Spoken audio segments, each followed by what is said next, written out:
the Global Energy Leaders Podcast, episode 20. Welcome to the Global Energy Leaders Podcast, powered by R Squared Global.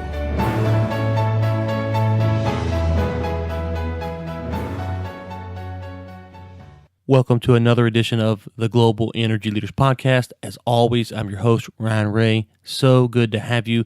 And on this episode, we sit down with David Blackmon. And I found David from his Forbes contribution, where he is a writer and contributor for Forbes. He's also an energy analyst. We get into a wide range of topics. We talk about Trump. We talk about which oil and gas fields are going to be the most opportunistic this year. And so a wide range of topics. I hope you enjoy the show. And so you can check out David's full bio in the show notes as always. And you can find that at globalenergymedia.com. Without further ado, here's my conversation with David Blackmon. Well, David, ever since I first come across your articles on Forbes.com, I've been wanting to get you on the show. It's so good to have you. How are you doing today? Doing great. It's a beautiful day in Mansfield, Texas. Yeah, most of the people I've talked to have not been as close as you are from where I'm at right now. We're about an hour east-west from each other, so it's kind of unique to actually have someone in the same state, not and just right next door compared to Canada or Africa or China. So it's a new experience for me at least. Let's get into politics. Let's start off there. Trump versus Clinton. Let's not talk about the social side of things, but as it pertains to energy, to oil and gas, was Trump the right candidate for the oil and gas industry? Well, of course, from my point of view, the answer is clearly yes. I want a strong oil and gas industry in the United States. And I have to tell you that, I've been in the industry for 37 years. And in all of that time, the last 2 years, really, of the Obama administration probably saw more heavy-handed, burdensome federal regulation come down onto the oil and gas industry than the 35 years prior to that combined. And so, the presidential election came down to, do you want 8 more years of that, 4 or 8 more years of that on the oil and gas industry, or do you want to change? And a president who wants to actually scale back regulations, not just on the oil and gas industry, but on the entire economy. And so, to me, it was a pretty stark choice in that election. For the health of the oil and gas industry in the United States, I think it was definitely the right outcome. Okay, now on episode 15, Gregory Zuckerman came on, and one of the things he pointed out is there's a lot of distaste from the oil and gas people, especially these CEOs and these higher-ups, towards Obama, but the oil boom happened kind of under his watch. Now, Zuckerman, to his credit, I want to give him correct here, he doesn't say that Obama should get any of the credit, but it did happen under a Democratic president. So yeah, what would you say to that? Just kind of, is that the free market was just kind of working and Obama happened to be the recipient of it, or what would your comment be to that? Well, it was mainly an accident of geography. The delightful aspect of the shale revolution in the United States is that virtually all of the gigantic shale plays, virtually all of the land does not underlie federal or Indian jurisdiction.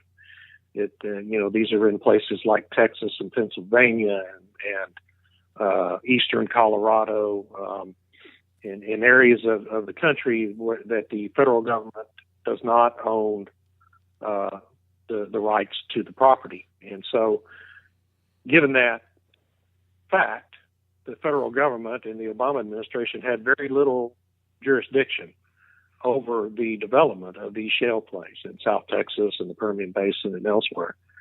And so you were able to go in and develop those things, those prospects, without the heavy-handed regulatory thumb of the federal government, which also extends to Indian lands. I mean, that was not a negative comment about Native Americans at all, but unfortunately, Indian lands are also heavily regulated by the federal government. And really, the main way President Obama was able to negatively impact the oil and gas industry was at the Environmental Protection Agency with these regulations on methane, venting and flaring, and attempts to regulate it in other areas. But as far as operations, as far as hydraulic fracturing and downhole and surface operations of the oil and gas industry, he had very little jurisdiction. So, yes, the shale revolution has taken place under Obama's watch, But does he get any credit for it? No. He didn't have jurisdiction, didn't have much of a way to stop it. Okay, one of the things that Trump campaigned on was kind of this idea of bringing jobs back to America and America first. And there's been a lot of talk from the Trump administration about America first. Break that down for the oil and gas industry or energy in general. What does America first mean for the U.S. economy and the energy industry? Well, for the U.S. economy, I'm not an economist. I'll leave that to smarter people to judge what the overall impacts of it all might be. For the domestic oil and gas industry, it means, of course, the very first things we've seen 4 days into his administration, it means an executive order ordering the Army Corps of Engineers to issue that final easement to the Dakota Access Pipeline, and the State Department to speed up the process of approving the Keystone XL, the northern leg of the Keystone XL pipeline, to bring, to facilitate getting the oil to market, put in more pipeline infrastructure to get it out of these basins where transportation has been very difficult. I mean, in the Bakken Shale Formation, you've had tons of that oil coming out of there on trucks and trains instead of pipelines. And pipelines are far and away the most efficient, cheapest, and safest way to transport oil. And one unfortunate result of that has been several pretty significant railroad accidents carrying Bakken crude oil that have resulted in fatalities. So the more of that oil you can get on in a pipeline instead of on a train or on a truck, the safer it's going to be, and the easier it's going to be to get it to the refineries and ultimately to market. I think you'll see this administration, pull back on some of the regulations. A really good example of that, well, there's two great examples of what's going to come here pretty soon.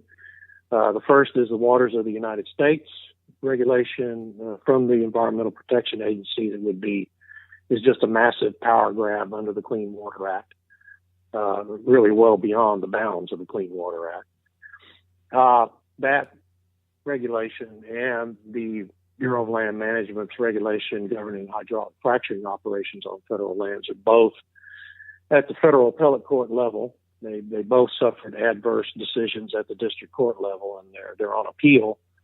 I think you'll see very quickly, now that we actually have a confirmed Attorney General over the Justice Department, I think it's very likely you're going to see the federal government pull back on its appeals of those two cases and let those regulations die, which will be a very positive thing for the oil and gas industry, because both of those regulations would have had major, very significant, burdensome impacts on oil and gas development. And so it's going to be a series of things like that in this administration that is going to be the whole plan is designed to first encourage domestic production of crude oil. And you're already seeing the EIA make pretty bold predictions about the United States recovering all the way back to about 10 million barrels a day production by 2018, which it was not saying 6 months ago. And, to encourage more domestic production and also to bring in more oil from friendly countries in the Western Hemisphere, like Canada and Mexico, and try to get into a situation where the country is pretty much independent and maybe completely independent of oil from the Middle East and North Africa, which is, a very hostile part of the world, quite often for us as a country, and can also be a very volatile part of the world and not a real dependable supply at times for crude oil coming into this country. So for domestic producers, the whole thing is designed to be a stimulus to the domestic industry. And after the last 2 years, I think the U.S. domestic industry will be very glad to see those kinds of actions. Okay, so now you've talked about a lot there, and one of the things that you said is you've talked about the EPA and you talked about executive orders. And as you've written here recently, and we're recording this a little bit before it's going to be released, so I'm not going to hold you to what you say. Obviously, good stuff could change, but you've talked about these executive orders that Trump's issued with the Keystone and with the Dakota Access Pipeline. But but there's still a lot of backlash saying that, okay, Trump's knocking down all the walls, and there's going to be just the oil and gas companies going to go wild, and pollution and greenhouse gases, and there's a lot of as hysteria as you see in the media over this kind of stuff. Give us what's really going on with these regulations, and what the government actually does when they roll these things out. Yeah, well, of course, the way it gets spun in the media is that, let's just take the BLM hydraulic fracturing rule as a great example. The way it gets spun in the news media is that, oh my gosh, that regulation doesn't go into effect. Hydraulic fracturing is completely unregulated. Well, that's, just nonsense. I mean, hydraulic fracturing is properly and very heavily regulated in the states, which is where oil and gas operations ought to be regulated, especially subsurface downhole regulations, by regulators who actually know the assets, know the land, understand the people, understand the companies, are closer to those operations. Colorado, the state of Colorado, the state of Texas, state of Wyoming, all these heavy oil producing states have completely revamped their regulations governing hydraulic fracturing and completion operations in recent years. And the whole thing about the BLM rule is that it's just duplicative of these state regulations, and it just increases the regulatory burden, increases the cost of drilling these wells, and the higher the cost goes, the more these wells are not economic to drill. And so when you have a duplicative regulation like that, it's a good thing to get rid of. The Waters of the United States regulation is another great example. That regulation, the Clean Water Act, authorizes the Environmental Protection Agency to regulate the navigable waters of the United States, and that is basically a river or a lake, other stream that you can float a good-sized boat on, right? Well, the Waters of the United States would vastly expand that to any body of water, man-made or naturally occurring, permanent or sporadic, that could, in a thunderstorm, cause water to flow into a navigable body of water. Well, think about that. I mean, I had a swimming pool when I lived in Houston that one time we got so much rain, water was coming out of that swimming pool and going down the alleyway to the street and ultimately into the Buffalo Bayou. Well, all of a sudden, my swimming pool becomes a potentially regulated body of water under the Waters of the United States regulation. And so it would apply to any backflow pond on an oil and gas drilling location, any drainage ditch in your local neighborhood. Just a massive expansion of federal regulatory oversight that would be a burden to the whole economy. But the whole point I think you're talking about is just because some federal regulation doesn't, some EPA regulation or Department of Interior regulation gets pulled back by this administration, that doesn't mean the oil and gas industry is not regulated. The oil and gas industry is already a very heavily regulated industry. No, absolutely. And anytime you work on a project, in the oil and gas, you can see all the regulatory hurdles that you have to jump. Okay, so I want to transition a little bit to a financial question that I have for you. Taxes. There's been a lot of talk about Trump and his tax plan and what's going to happen. Break it down for us on two sides. One, the corporate level, so the big corporations, and when we say big corporations, we're not talking about just Exxon. For me, a big corporation would be a company out in the Permian that's drilling that they're making decent money. They're not Exxon, but we kind of lump them all together. So just your producers in general, we'll say, or your midstream companies. So how's the tax benefit for them? And then also for people who may just be recipients of money from these companies. So if you're a landowner who's getting a royalty check, is there any kind of benefit coming from those people as well? Well, yeah. And so, corporate tax reform is a big priority for both the Congress and the administration. And we know the basic outlines of the House of Representatives version that's going to be formally proposed here sometime in March. And basically, it lowers the tax rate from 35, the current 35, 36%, I can't remember exactly, down to around 20%. It eliminates a lot of deductions, including most deductions for interest. But it encourages capital investment by allowing companies to expense capital investment in in the year in which it's occurred. And that includes intangible drilling costs for oil and gas companies, which is, the main, one of the big drivers of their ability to form capital to drill these wells, is the current ability that they have to deduct intangible drilling costs. And so it's going to be very stimulative to not just the oil and gas industry, but to basically every industry that invests in capital in the United States, every business. And it should create a pretty significant economic boom just based on all the increased capital investment that's going to take place. And another big aspect of what they're proposing in the House would be this border stabilization tax that would basically be an import fee on crude oil, border equalization tax, that would create an import tax on crude oil coming in the United States that would essentially, the way it would work is it would basically eliminate the spread, which currently we have like a $4 spread between West Texas Intermediate index price and the Brent crude price. That's the price typically for internationally traded crude. So then the net effect of all this is most likely going to be a higher price for crude oil. Not a hugely higher price, but a few dollars a barrel that, should be a benefit to producers in the United States, and a higher price for royalty owners who are receiving checks from these producing companies. So it should be stimulative to that effect too, as more income into the pockets of private individuals who happen to be royalty owners.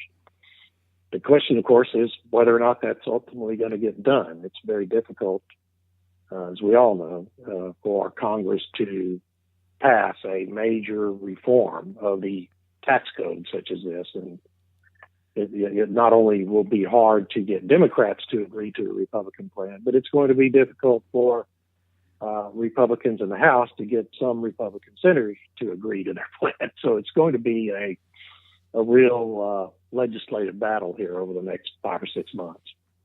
So what you're saying is if you're a royalty owner, get on the horn with your congressman and senator and try to push that thing through so you can get a little bit more money in your pocket every month. You bet. Yeah. I mean, every little bit helps. Absolutely. And some of the projects we've worked on, some of these landowners, they own thousands of acres. And so $4 change in the price of barrel of oil, that can be some significant money, especially over time. Okay, so I've got to ask you this before we get to our last little segment where I want to kind of go around the country and look at the different plays. Is I've heard from Trump and his administration a lot of talk about opening the federal lands. And for me personally, I hear that and I go, okay, we've got a lot of barrels in the market right now. The price isn't very high. Opening federal lands, there's not a lot of pipelines. There are facilities nearby. I don't really get what the benefit of that would be in the economy, in the oil economy right now. What am I missing? Well, actually, there are quite a few. The federal government owns over half the lands in the western United States, and there are a lot of areas in states like Colorado, Wyoming, Utah, Montana, where there is very significant unused pipeline capacity already, because under the Obama administration, the Bureau of Land Management and the Forest Service set aside so much land and kept it from being leased. And even lands that were leased, they really slow played the permitting process. And so, to the extent the new administration can speed up that permitting process and issue new leases, you could have a lot of increased production without needing to install a lot of new pipeline capacity. And then the other thing President Obama did towards the end of his administration in December was, basically issuing executive orders setting the entirety of the Beaufort and Chukchi Seas off the north slope of Alaska off limits to oil and gas exploration. Everything the United States has in the Arctic region is now off limits to oil and gas exploration. And there are billions and billions of known reserves up there that, can be very safely produced in a very environmentally responsible way. And so it just, that's another thing that the new president could conceivably do anyway, is reverse that action that President Obama took and reopen those areas to leasing as well. There are, there's only a handful of companies with the capital capacity to go up there and explore for it, but Shell has been up there for years. ExxonMobil and BP have all been up there in that region for many years. And so, it just doesn't seem to make a lot of sense to, set aside all those billions of barrels of oil, particularly when the Trans-Alaska pipeline is only, at about not even half capacity right now. So you can send a lot more oil down that pipeline to Seward if you have the production. Okay, so the last 2 years, besides us talking about this stuff, we actually work in the industry. So the last 2 years, we know, has been rough on a lot of companies. And so here's what I want to do. I'm going to go around the country. I don't want you to say, okay, hey, if you're a supplier, a vendor, you've been working in this industry, you've gone through this downturn, is this play a play that you should be really concerned to try to go work in, or maybe you shouldn't focus your resources? So I'll just call it out and you say, yeah, go there, or no, stay away, and kind of give the audience just a reason of why you're high on it or not, okay? Okay. All right, so let's start in the Northeast. Let's go with the Marcellus and the Utica area. Is that go or no go? It's a mixed bag. The natural gas price continues to be pretty weak, and there's the Marcellus is mainly a gas play. The Utica is a liquids play to a much larger extent, and I think you'll continue to see pretty robust activity up there as long as the price stays above $50 a barrel. Okay, let's stay in the north. Let's go over to the Bakken. What are your thoughts on the Bakken for 2017? The Bakken is, again, another mixed bag. Some companies that are really in the sweet spots are going to be able to start drilling again.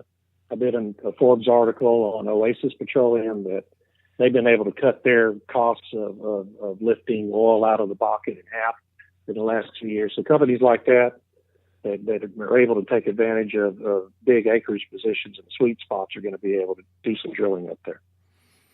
Okay, let's come down here a little bit closer to home for us, at least. The Haynesville and the Barnett, they're more gas plays, so kind of what do you see them doing this year? They're not going to do much. It's dry gas, no liquids. It's going to be very little drilling going on in those two plays, although I have seen a couple of drilling rigs here in the Barnett Shale region here in recent weeks. Okay, just south of us, we got the Eagle Ford, kind of a mixed bag. What are your thoughts on that? Eagle Ford's growing. The Eagle Ford rig count has almost tripled now since last June, and I think it's been a pretty slow progression from 25 to just above 70 rigs, and I think you'll see some more rigs coming on during the course of this year, again, as long as that oil price stays above $50 a barrel. Okay, well, I've teed this up for you. The last one, obviously, we hadn't discussed is the Permian. Give us what you think about the Permian for 2017. Yeah, the Permian's in a full-blown boom. It's gone from 120 rigs last April to over 300 now. Almost half, well, more than half of the active drilling land rigs in the United States are active in the Permian Basin. And the economics are just so much better in the Permian than anywhere else. Where in the Eagle Ford, you have a single, very robust formation. In the Permian, in many areas of the Permian, you have 2, 3, 4 stacked formations where you can have multiple completions in the same well and being produced out of all those formations in the same well. So the economics are just better there than anywhere else, and it's just going to continue to boom throughout 2017. Okay, so I'm going to recap that for the audience to make sure I heard you right. Obviously, the Permian's a good spot to be in and is the best spot to be in. The Eagle Ford, probably number 2, it sounds like. The Bakken and Utica, there may be some hope there if you can get in with the right companies. And then as far as the Marcellus, the Barnett, and the Haynesville, probably not going to be a whole lot going on. Did we catch that right? Yeah, and I would just add that the Scoop and Stack plays in central Oklahoma are going to continue to grow. And the DJ Basin in Colorado, you're going to start seeing more activity there as well, because those are 2 more plays that are liquids-based, and the economics are pretty good in those plays. Okay, well, that's great to know. David, thank you so much for coming on. What do you need to plug and promote and kind of get your awareness out there on what you've got going on? You're all over the place. You're a consultant. You write for Forbes. Yeah. Tell everybody where they can find you and where they need to go look you up at. You can find me on Twitter. My handle there is GD Blackmon, George David Blackmon, at Forbes.com. Just go to Forbes.com and search for David Blackmon. I also write for World Oil magazine. I'm a feature writer for World Oil, and I'm an associate editor and feature writer for Shale magazine out of San Antonio. which is www.shalemag.com. So I'm all over the place doing that writing, and I always love to have people read my stuff and have comments or questions on it. Absolutely. And you've been very gracious the few times I've interacted with you on Twitter. So what we'll do is we'll link to that, guys, all in the show notes. We'll go find his latest article from Forbes when this drops, and then we'll go link to all those other websites as well. That would be in the show notes along with his Twitter handle, so you can find him, connect with him. He's got really good, interesting stuff. I was just looking at his articles on the Dakota Access Pipeline, which we didn't have time to get into much today, but go check him out. A lot of good information. David, thank you so much for coming on. It was great to talk to you. Thank you. Thanks again to David for coming on. Really enjoyed the conversation and looking forward to his time on our round table. And let me remind you that our round table will be the week of May the 3rd, just a few months away, and we have a great lineup. We have Dr. Lawrence Fedewa, a previous guest on the Global Energy Leaders podcast. We'll link to his episode in the show notes. David Blackmon, as I mentioned, he will be on. And we have Jackie Pick from the Jackie Daily Show, as well as from the National Center of Policy Analysis. And so we will link to her profile so you guys can go check her out. And we're also hoping to get Jackie on before the roundtable just to introduce the audience to her. Now, I'm going to close with this. Over the past few weeks, I've received a lot of interesting inquiries over LinkedIn. And so if we're not connected on LinkedIn, I would really love to meet you and connect with you on LinkedIn just to see what kind of business you do. You can learn more about the business that I do. And, let's talk as energy professionals and see what issues are really driving us as we move through 2017 and beyond. Would love to connect from you. Would love to hear from you. Finally, if you enjoyed Alex Epstein's interview last week on the moral case for fossil fuels, where he absolutely decimates me, please go to globalenergymedia.com and click the opt-in button for your chance to win. All you got to do is give us a name and email. Simple as that, and you are entered to win. We've already had several of you sign up, and we hope that several more of you sign up as well. Guys, we really appreciate you tuning in. Our download numbers are really kind of getting insane at this point, and that's there's a lot of reasons. Mainly you, the audience, and your continued support of the show, and we really, really appreciate it. Thank you so much for being a part of this and what we have going on here. We look forward to bringing you the biggest names in energy, and until next time, keep climbing. Thanks for listening to the Global Energy Leaders podcast, powered by R Squared Global.